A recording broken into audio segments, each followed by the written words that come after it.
Oke, assalamualaikum warahmatullahi wabarakatuh. Kembali lagi bersama saya Raket Channel. Kali ini saya ingin membahas gimana sih caranya agar mereka peduli terhadap penderita asam lambung ya.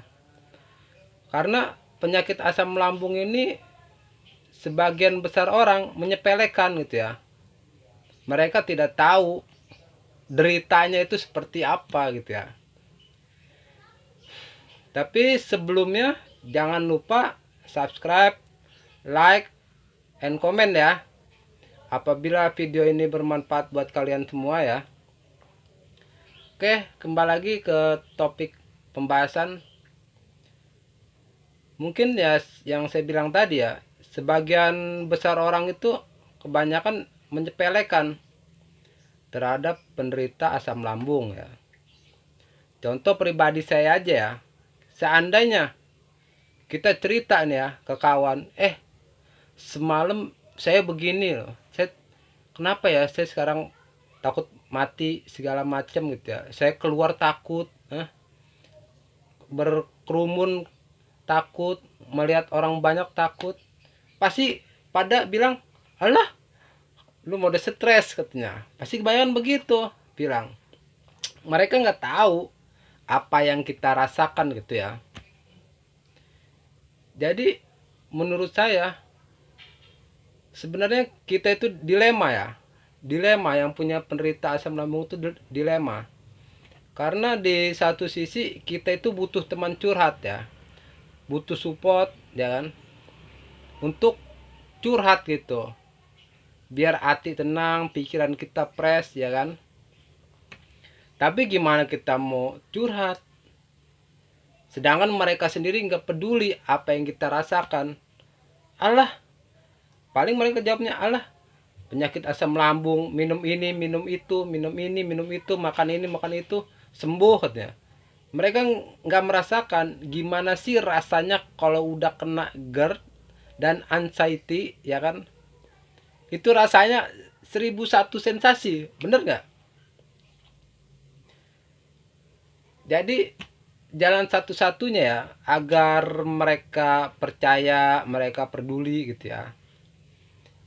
Ya nggak usah jauh-jauh dah. Ya kayak saya sendiri, saya bisa sembuh karena dapat support dari orang terdekat, yaitu istri, keluarga ya kan, dari anak.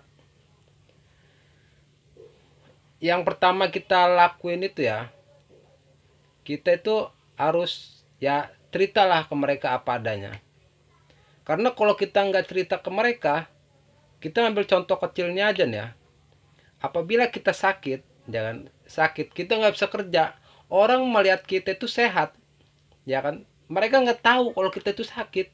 Jadi mereka paling bilang, lah katanya, si A males katanya, badan sehat nggak mau kerja. Tuh contoh kecilnya seperti itu, ya kan? Kita tidur di rumah, si A tuh tidur aja di rumah katanya, badan sehat nggak mau kerja, nggak mau bangun-bangun katanya, udah kayak mayat hidup katanya, ya kan? Nah jadi caranya itu kalian punya grup kan, kayak grup di sosmed dah. Itu setiap ada yang posting ya kan, ada yang posting, kalian tunjukin, misalkan kayak saya pribadi gitu ya, saya ke istri saya, lalu saya manggil istri saya bunda ya, bun nih kamu baca, nih keluarnya sama kayak saya. Paling dia awal pertama mungkin dia masih nyepele kan ya, terus kita lihat postingan kawan lagi, kita kasih lihat ke dia ya kan, kita kasih lihat ke dia biar dia ngerti gitu bahwa sebenarnya sakit asam lambung tuh seperti ini gitu. Terus kalau perlu pas kita lagi duduk berdua sama dia ya kan, kita posting apa yang kita rasakan tuh, kita posting ya kan, ntar kan di situ ada yang komen. Nah kalian tunjukin komentarnya tuh ke orang-orang terdekat kita, nih penyakit asam lambung itu begini loh, sama apa yang saya rasakan, mereka rasakan juga sama gitu. Jadi kalian jangan nyepelein gitu. kami itu butuh support. Nah, karena percuma ya kita berobat seminggu sekali, berobat ya, kita berobat seminggu sekali, tetap aja kita kumat lagi, kambuh lagi. Karena apa? Karena kita itu kurang support. Nggak ada yang ngasih kita dukungan, nggak ada yang ngasih kita semangat. Jadi kita itu seolah-olah kita hidup sendiri gitu ya. Kita hidup sendiri jadinya. Maka dari itu ya, saran saya seperti itu. Apabila kalian punya grup ya, kalian tunjukin itu keluhan mereka tuh seperti apa. Itu sama loh seperti saya gitu. Ini loh yang saya rasakan, sama seperti mereka. Jadi dia paham gitu.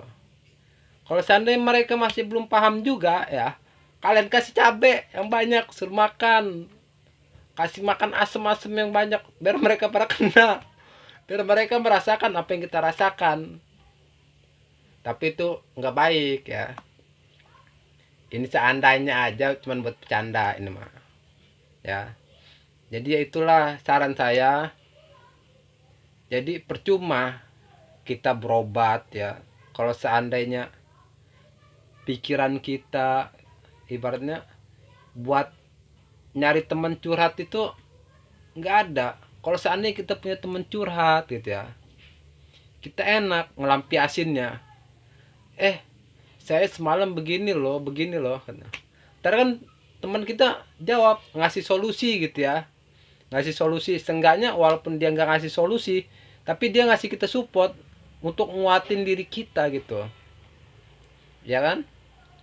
Jadi saya bisa sembuh gitu ya, karena support dari istri, orang-orang terdekat ya, keluarga gitu.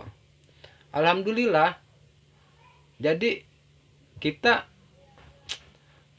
rasa semangat untuk sembuh itu ada gitu. Maka dari itu ya cobalah kalian terbuka, gimana sih rasanya gitu. Jangan kalian pendam sendiri, jangan. Kalau kalian pendam sendiri, yang ada kalian malah makin stres. Terus GERD, anxiety, kambuh, yang ada kan nambah parah kalian.